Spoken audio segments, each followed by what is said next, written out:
Assalamualaikum warahmatullahi wabarakatuh. Halo Sobat Learning from Anywhere. Kali ini kita akan mempelajari modul part 1 yang berjudul Cara Konsumsi yang Efektif dan Berkelanjutan. Pada pelatihan generasi muda berdaya ini, kita akan diajak untuk memahami bagaimana sih konsumsi yang efektif dan berkelanjutan itu. Oke, kita next ya. Dan di sini ada beberapa hal yang harus kalian pelajari. Yang pertama, ada prinsip dasar pendidikan konsumen, tujuan edukasi konsumen, pendidikan konsumsi yang sukses, kesulitan pendidikan konsumen, konflik tentang tujuan, dan pemrosesan didaktik. Bisa kita next? Oke, yang pertama, pendidikan konsumsi mempelajari cara konsumsi yang berkelanjutan dan efektif. Nah, pendidikan mengenai sikap konsumsi ini berorientasi pada efektivitas dan berkelanjutan yang perlu diberikan kepada konsumen pada abad 21 ini. Sebelumnya, pendidikan konsumsi telah berhasil mendidik konsumsi kritis pada tahun 70 sampai 80-an. Saat ini kita sebagai konsumsi diminta untuk beraih dari kebebasan lama ke cara konsumsi yang berorientasi pada efektivitas yang berkelanjutan sehingga dapat memungkinkan kita untuk mengatasi permasalahan konsumsi pada kehidupan sehari-hari. Sebelumnya mari kita ketahui terlebih dahulu, apa itu konsumsi? Konsumsi dan pendidikan konsumen. Next. Oke, konsumsi adalah kegiatan yang mengurangi atau menghabiskan nilai atau kegunaan dari suatu barang dan jasa dengan tujuan untuk memenuhi kebutuhan hidup guna memperoleh kepuasan kita sebagai konsumen. Konsumen itu apa sih? Konsumen adalah semua pihak pemakai barang atau jasa yang tersedia dalam masyarakat, baik untuk keperluan pribadi, orang lain, maupun lainnya, dan tidak untuk dijual kembali, melainkan untuk dikonsumsi sendiri. Nah, pendidikan konsumen itu apa sih? Pendidikan konsumen adalah suatu penerapan konsep pendidikan di dalam bidang berkonsumsi barang atau jasa. Nah, konsep dasar pendidikan ini adalah suatu proses belajar menuju ke perubahan perilaku yang lebih positif, dewasa, bertanggung jawab, dan bijaksana. Pendidikan konsumen memberi informasi yang dibutuhkan pada saat ini tentang produk dan jasa sehingga konsumen dapat membuat keputusan yang tepat tentang apa yang dibeli dan siapa yang ia membeli. Oke, next. Oke, prinsip dasar pendidikan konsumen. Prinsip dasar pendidikan konsumen pada abad 21 ini membahas mengenai masalah dan kebutuhan konsumen. Seiring berjalannya waktu, konsumen dihadapkan oleh masalah serius, di mana mereka tiba-tiba harus menunjukkan kompetensi yang memungkinkan mereka untuk bertindak sebagai konsumen yang sadar akan perannya. Dengan pendidikan konsumen ini dapat membantu konsumen membuat keputusan yang menetapkan prioritas secara sadar, membentuk kehidupan sehari-hari mereka secara berkelanjutan, dan menggunakan sumber daya yang ada dengan bijak. Kita next. Pendidikan konsumen adalah pendidikan umum. Pendidikan konsumen ini berhasil tidak boleh mengarahkan konsumen dan tidak boleh menggunakan larangan atau perintah. Hal ini bukanlah ketentuan untuk menjadi konsumtif atau mendukung pembelian produk suatu tertentu. Hal ini dibutuhkan karena instruksi untuk secara umum meninggalkan sikap konsumsi. Nah, kita sebagai konsumen wajib memungkinkan memiliki kualitas kompetensi atas peran kita sebagai konsumen, yaitu dengan memanfaatkan sumber daya yang bijak. Namun, untuk sebagai kita konsumen, kita nggak boleh konsumtif nih teman-teman, kita juga harus tetap produktif dalam kehidupan sehari-hari kita agar kita menjadi pemuda yang berdaya. Nah, pendidikan konsumen dalam literatur ilmiah. Pendidikan konsumen adalah istilah untuk langkah-langkah pendidikan yang dengan terdapatnya pengetahuan yang relevan dengan konsumsi. Nah, diasumsikan dengan cara utama yaitu berorientasi pada tindakan dan dengannya diperoleh keterampilan dasar, gagasan, dan orientasi nilai, dan bila perlu perilaku berorientasi pada gaya hidup yang berkelanjutan dan efisien. Kita next. Nah, di sini kita akan membahas apa sih tujuan pendidikan konsumen itu. Nah, tujuan pendidikan konsumen itu ada 4. Yang pertama, menerima tanggung jawab pribadi serta tanggung jawab sosial dengan tindakan yang berkelanjutan dan efektif terkait keputusan bersama, diberikan kesempatan untuk memperoleh pengetahuan yang relevan dengan konsumen, memungkinkan partisipasi aktif dalam kehidupan publik sebagai kewarganegaraan aktif, dan memikirkan keputusan konsumen itu sendiri. Kita next.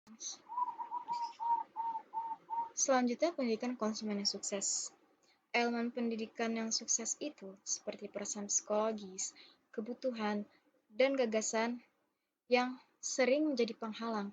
Namun, apa yang menghambat kita dan menjadi penghalang kita, kita harus mengetahui dan mengembalikan ke tanggung jawab dan peran masing-masing sebagai konsumen. Dan unsur pendidikan konsumen itu ada informasi topik, mendorong aktif partisipasi di pasar, dan mengambil keputusan pembelian yang cermat. Jadi, kita sebagai konsumen harus bisa nih harus dengan cermat mengambil keputusan pembelian, apa yang kita beli dan siapa yang dibeli. Apa kita bisa membeli suatu barang atau jasa dengan kualitasnya untuk kepentingan kita sendiri. Oke, next. Nah, di informasi topik ini ada hak konsumen, dokumen yang memperbuat konsumen, topik informasi konsumen dan konseling konsumen, perbedaan publisitas dan ukuran pemasaran dari informasi. Yang B, mendorong aktif partisipasi di pasar. Apa aja sih, Kak? Yang pertama, menciptakan kesadaran tentang konsekuensi tindakan konsumen, mengungkapkan kepuasan atau mendeskripsikan ketidakpuasan konsumen, menciptakan kesadaran dan pengaruh pada sikap konsumen itu sendiri, menunjukkan tanggung jawab konsumen terkait penggunaan sumber daya, menciptakan kesadaran aktif dari sadar akan peran warga negara dalam masyarakat. Selanjutnya, yang C, mengambil keputusan pembelian yang cermat. Yang pertama, menciptakan kesadaran tentang sikap konsumen itu sendiri. Yang kedua, mengetahui struktur kebutuhan kita sendiri. Yang ketiga, menciptakan kesadaran akan pengaruh pada struktur sendiri dalam kebutuhan kita. Yang keempat, dapat menggunakan sumber daya yang ada dengan cara ekonomi dan ekologis. Dan selanjutnya, menciptakan kesadaran tentang berbagai cara untuk menangani informasi dari konsumsi. Yang terakhir, ada mengevaluasi sikap konsumen itu sendiri.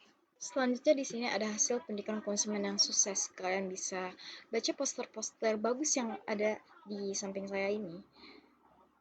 Lebih banyak pengetahuan tentang konsumsi, bagaimana refleksi sikap kita sebagai konsumen, keterampilan harus ditingkatkan sebagai konsumen. Ternyata kita sebagai konsumen harus memiliki keterampilan dan pengetahuan ya, dan serta peran konsumen itu sendiri. Oke, next. Di sini ada focal point dari pendidikan konsumen yang sukses. Yang pertama ada efisiensi atau nilai ekonomis. Yang terdiri dari pertanyaan-pertanyaan, apakah saya benar-benar membutuhkan produknya? Ketika kita sebagai konsumen, kita harus wajib mempertimbangkan apa yang kita beli, apa yang ingin kita beli, tujuan kita untuk membeli itu apa. Yang pertama, apakah saya benar membutuhkan produknya? Terus bisakah saya membeli produk tersebut? Bagaimana produk mempengaruhi kehidupan sosial saya dari gaya hidup saya secara umum? Bagaimana produk diproduksi, di mana produk tersebut diproduksi, dari siapa produsennya, bagaimana kondisi kerja selama produksi, dan kemana keuntungannya pergi. Yang B ada nilai-nilai berhubungan dengan kesehatan. Apakah produk tersebut berisiko bagi kesehatan? Apakah produk tersebut berharga bagi fisiologis saya? Dan apakah produksi atau penyimpanan atau pembungkus produk itu dilakukan secara higienis? Apakah produk tersebut membahayakan kesehatan dan kelompok tertentu? Jadi kita sebagai konsumen harus mempertimbangkan sub-sub-sub ini. Yang pertama ada efisiensi atau nilai ekonomisnya, nilai-nilai berhubungan kesehatan. Percuma dong kita sebagai konsumen, tapi kita nggak punya pengetahuan dan keterampilan tentang konsumen itu sendiri. Bisa-bisa kita membeli produk yang nggak efisien atau nggak punya nilai ekonomis dan nggak sehat nih teman-teman. Oke, kita next. Selanjutnya ada hak konsumen.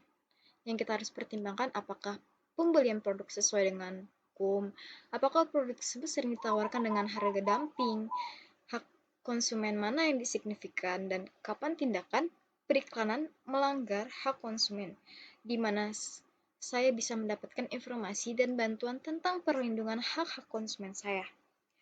Yang terakhir ada nilai sosial. Tindakan periklanan apa yang diambil? Apakah produk mempengaruhi orientasi untuk pada nilai? Apakah produk mempengaruhi orientasi umum pada nilai? Apakah produksi berulang menjadi pekerja anak? Apakah biaya sosial disebabkan produksi atau penggunaan? Oke, selanjutnya kita next. Di sana ada struktur pendidikan konsumen yang sukses. Nah, untuk struktur pendidikan konsumen sukses ini dapat diwujudkan dengan dua cara yang berbeda. Yang pertama langsung, yang kedua secara tidak langsung. Kalau langsung itu artinya bahwa topik klasik konsumsi disiapkan secara didaktik, misalnya mengenai aturan pelabelan makanan dan belajar mengidentifikasikan kode. Yang kedua, secara tidak langsung itu artinya misalnya dalam pengajaran bahasa asing dipilih topik yang berhubungan dengan konsumsi seperti bagaimana mengungkapkan keluhan konsumen tersebut.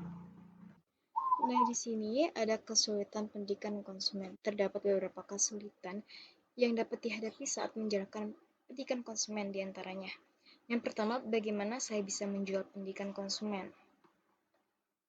Nah, pendidikan konsumen ini sebenarnya bukan bidang pendidikan yang dicari dengan sukarela, melainkan kebanyakan hanya orang benar-benar ingin memiliki masalah seperti yang terlilit utang atau sangat frustasi karena ketidakberdayaan dalam hal konsumsi yang akan ditarik. Tetapi dari sudut pandang sosial ini, sangat penting untuk semakin banyak orang dewasa yang diajari tentang kegunaan dan perlunya keputusan konsumen yang berkelanjutan dan efisien. Oleh karena itu, penting untuk menemukan judul yang menarik untuk kursus yang hanya berhubungan dengan pendidikan konsumen. Yang kedua ada instruktur pendidikan orang dewasa berasal dari berbagai bidang.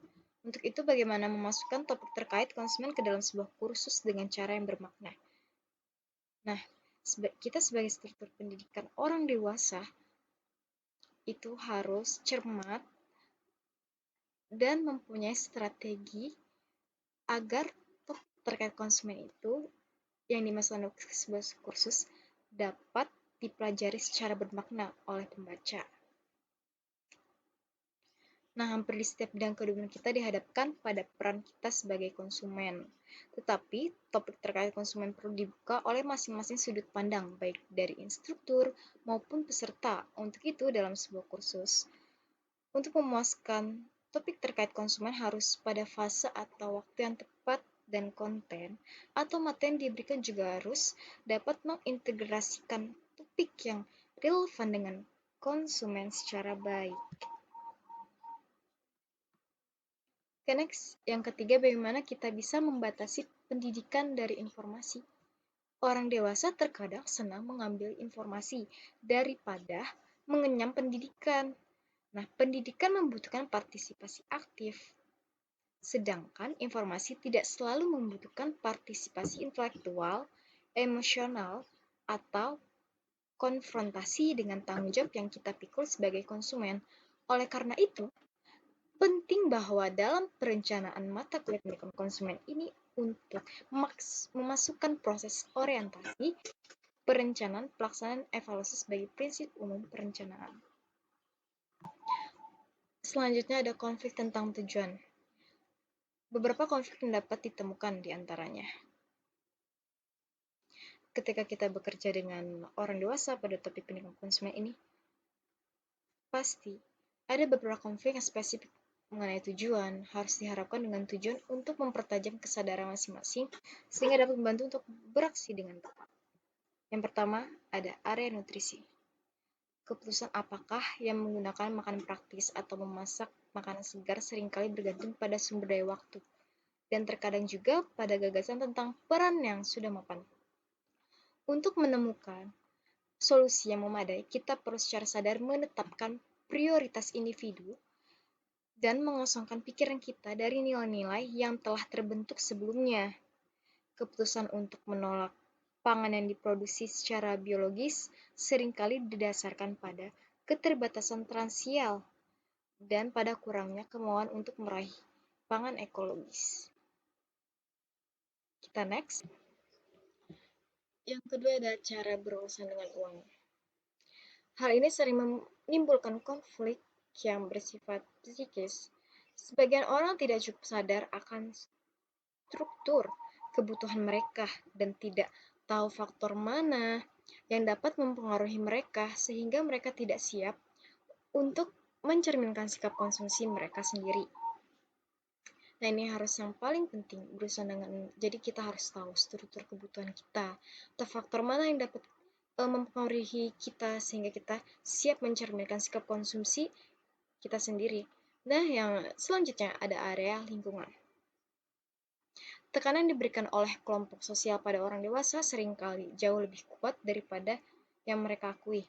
Sebagai konsekuensinya, perhatian khusus perlu diberikan pada cara-cara untuk menegaskan diri dalam lingkungan sosial. Selanjutnya ada area ambivalensi psikologis. Apa sih itu, Kak? Oke. Kebutuhan psikis individu sering bertabrakan dengan kelimpahan atau kurangnya penawaran produk dan layanan. Bahkan ketika seseorang benar-benar ingin bertindak dengan cara yang berkelanjutan efektif, memiliki pengetahuan yang diperlukan, pertanyaan tentang bagaimana melaksanakan tujuan dengan sumber daya material dan non-material yang tersedia seperti waktu, kekuatan fisik, mobilitas, dan lain-lain tetap terbuka. Oke, next. Selanjutnya ada konflik antara kesejahteraan aktual dan perspektif kesehatan jangka panjang. Nah, dari pengalaman tentang perawatan kesehatan primer dan preventif, kita tahu bahwa tindakan pencegahan menghentikan gagal jantung, informasi gigi, dan lain-lain memiliki sedikit keberhasilan. Mereka tidak benar-benar merangkul orang secara keseluruhan, tetapi hanya menginformasikan masalah tertentu. Kenyataan menunjukkan bahwa untuk orang dewasa dan bahkan untuk anak-anak dan remaja, kesehatan tidak dibicarakan selama orang merasa sehat. Kemungkinan konsekuensi pada masa depan dari gaya hidup seperti itu harus dihindari karena dapat menjerumuskan seseorang ke dalam konflik batin. Nah, dalam perspektif ini, kita sebagai konsumen juga harus mempertimbangkan kehidupan kita yang, yang akan datang. Benar-benar menginformasikan masalah tertentu untuk orang dewasa, anak-anak, remaja, bagaimana jangka kesehatan kita. Benar kita bisa membeli suatu produk dengan mempertimbangkan kesehatan kita yang baik untuk diri kita. Selanjutnya, konflik antara tanggung jawab sendiri dan perawatan kesehatan yang dilembagakan. Tuntutan untuk menerima tanggung jawab sendiri yang berkaitan dengan konsumsi sama hanya dengan permintaan untuk menerima tanggung jawab atas kesehatan seseorang. Kita harus mulai memperhatikan apa saja yang dikonsumsi untuk lebih sehat. Nah, kita sebagai konsumen, kita harus mempertimbangkan dan memperhatikan apa yang kita konsumsi. Ini sehat nggak ya untuk kita, untuk masa depan kita? Kalau misalkan kita memilih makanan yang tidak sehat, itu bisa beresiko tinggi pada kesehatan. Mungkin kita bisa sakit-sakit. Mungkin sakitnya itu nggak secara instan atau nggak secara langsung. Mungkin dampaknya bisa berapa tahun yang akan datang, 5 tahun yang akan datang, seperti kanker atau apa. Jadi kita harus memperhatikan kesehatan jika ingin mengkonsumsi sesuatu atau membeli produk itu. Next, cita-cita kecantikan dari kesehatan. Cita-cita kecantikan dari kesehatan. Nah, ini biasanya dibutuhkan oleh kaum hawa. Dia ingin cantik tapi dia juga ingin sehat. Gimana nih caranya? Nah, cita-cita kecantikan yang ada pada sistem sosial menentukan gaya hidup kita bahkan sampai dapat menggunakan dan membuat tidak nyaman. Untuk memenuhi cita-cita kecantikan, bahkan ada orang loh yang rela sampai mengambil risiko tinggi seperti pelangsingan dengan keburuan posesif, produk diet, kosmetik, dan lain yang harus kalian ketahui khusus untuk kaum hawa. Ketika kita ingin menjadi cantik, kita juga harus memperhatikan kesehatan. Misalnya, ketika kita ingin diet, kita bisa memakan makanan yang sehat seperti sayuran atau buah yang tidak memiliki lemak banyak, yang bisa kita konsumsi dengan protein yang tinggi. Nggak harus yang namanya kita pakai produk obat-obatan yang nggak jelas BPOM-nya atau kesehatannya tidak menjamin, dan kosmetik, mungkin kosmetik sekarang juga berasal dari bahan-bahan kimia. Mungkin kita bisa menggunakan produk-produk yang natural, yang komposisinya itu berasal dari alam atau alami. Seperti itu ya guys. Oke, kita next. Oke, selanjutnya ada pemrosesan didaktik. Nah, pemrosesan didaktik ini berorientasi pada praktek. Nah, pemrosesan didaktiknya ada 4 tahapan. Yang pertama ada orientasi, di sini berisi dengan metode, tujuan, materi, durasi, bahan. Mungkin di lain waktu kita bisa mempraktekkan hal tersebut ya. Berhubungan kita pembelajaran secara daring, mungkin praktek tidak memungkinkan kita untuk melakukan hal ini. Oke, sekiranya yang saya sampaikan, dan satu pesan untuk pembaca dan sobat Learning from Anywhere ini. Kalian harus ketahui bahwa kesehatan itu sangat mahal. Maka kita harus bisa menjaga kesehatan diri kita. Dengan kita sehat, kita bisa mewujudkan cita-cita kita. Maka daripada itu, makan makanan yang sehat. Gimana sih makanan sehat itu? Apa aja? Kita bisa memakan makanan yang tinggi seratnya, sayuran hijau nih, terus mengandung omega 3, makanan yang mengandung antioksidan dan lemak baik, dan makanan yang tidak berlemak jahat. Biasanya kalau di sekolah dasar, kita biasa disebut makanan 4 sehat 5 sempurna ya, yang terdiri kita bisa ada makan buah, sayuran, tempe atau tahu, itu lebih sehat teman-teman. Dan kurangin makan makanan yang secara instan atau cepat saji, itu bisa jika kita memakan makanan cepat saji itu secara berlebihan, itu bisa menimbulkan penyakit kanker yang mungkin nggak secara instan juga ya. Penyakitnya kita bisa mengalami penyakit itu di masa yang akan datang, entah itu 5 tahun, 4 tahun. Ya, astagfirullahaladzim. Pokoknya kita jauh-jauhin deh makanan yang nggak sehat tersebut. Oke, sekian dari saya. Semoga bermanfaat ya untuk diri saya maupun orang lain. Nah, tidak ada pembelajaran yang bermakna ketika kita tidak bisa mempraktekkan sesuatu pengetahuan yang kita miliki. Maka ketika Anda sudah memiliki pengetahuan dan keterampilan, Anda bisa mengimplementasikannya ke dalam kehidupan sehari-hari. Demikian presentasi dari saya. Wassalamualaikum warahmatullahi wabarakatuh. Tetap semangat dan sehat.